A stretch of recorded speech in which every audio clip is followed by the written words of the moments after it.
क्षणाची सर्वात मोठी बातमी ते रक्त अल्पवयीन आरोपीच्या आईचं नाही।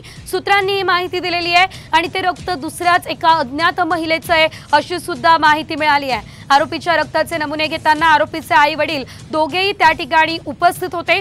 रक्त नमुने घेताना आरोपी सोबत अजून 3 मित्र उपस्थित होते, त्यांच्याबरोबर एक ड्रायव्हर सुद्धा उपस्थित होता।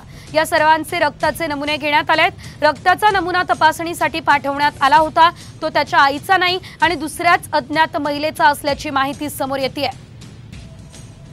या संदर्भात अधिकची अपडेट आपल्याला देतात आमचे प्रतिनिधी सागर आव्हाड। सागर, नेमकी ही महिला कोण आहे, काय माहिती मिळते, सविस्तर अपडेट या प्रकरणात?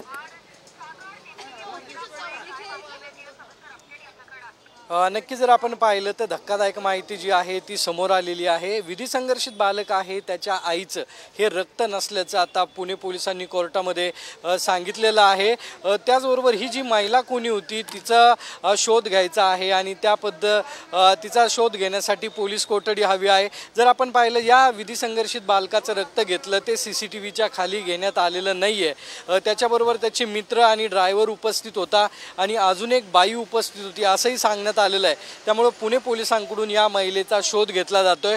सगळा संशय जो आहे तो त्याच्या आईवरती होता, मात्र आईचं रक्त नसल्याचं आता कोर्टासमोर पोलिसांनी सांगितल्यामुळं आईवरचा संशय मावळलेला आहे। मात्र ही जी महिला होती ती कोण आहे, तिचा शोध घेतला जाणार आहे। याच्यामध्ये अजून काही आरोपी आहेत त्यांचाही शोध घ्यायचा आहे। धन्यवाद सागर दिलेल्या या सर्व अपडेट्ससाठी।